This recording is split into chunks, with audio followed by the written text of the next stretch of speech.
don't think I ever made shells this fast. Taco bar is open. Wow, someone beat me to the drink today. Jeez. What is this?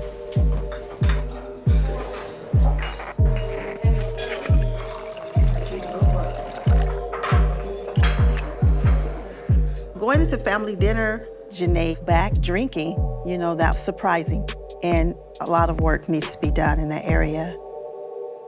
Today, one of the questions I was asked, would I ever consider going sober? And I said, most definitely.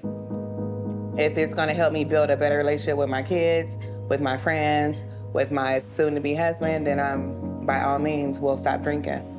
And at the end of the day, I mean, I have had my fair share, you know, of a lot of drinking. Hello, how you doing? But again, when the time is needed, I have no problem with taking the necessary steps and stop drinking. Cold turkey?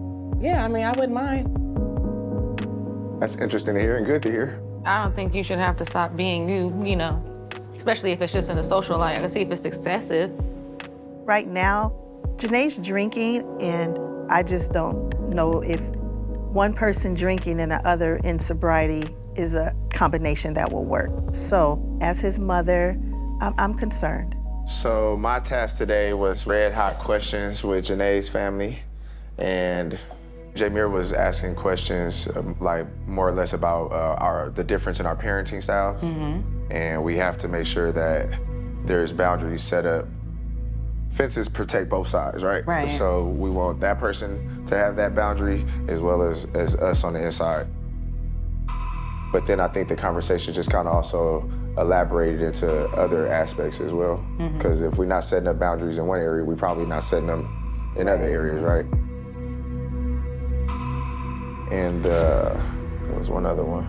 Yes, I asked about who kicked my sister out the house the other night and how did that go about, because I was very curious. And I could tell from the question, who kicked my sister out, that he had no idea of what transpired or how it happened. He's only hearing what he heard. So I just gave him my point of view of how it happened that night. Since we brought up that story, what happened that night, I would never do that to your son.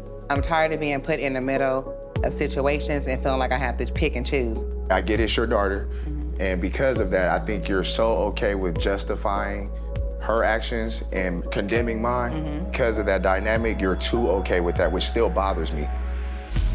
Can I interject? Because I'm the elder at the table, married, raised kids, and I listened to what you just said, and I'm gonna offer something to you. Your daughter is grown, and I know, Janae, I know how difficult it is when you've taken care of your children by yourself, you've mothered them, you've loved them, you've done everything that you can, but Jada has to make her own decisions, and you can never allow her to be disrespectful in your home to your husband, under no circumstances. I just feel at the end of the day like this.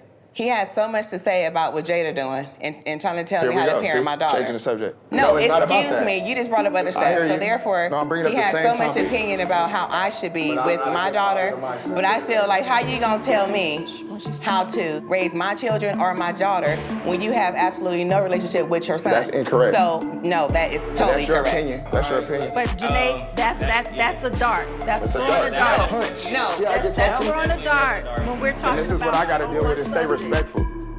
Please, he was playing the You victim. throwing darts for Playing no the reason. victim. I started feeling like I couldn't talk. I started feeling like she was throwing darts to be mean. It's not a conversation, so why keep talking? The truth hurts. And when the truth hurts, sometimes people can't handle it, so then they get up and they walk away.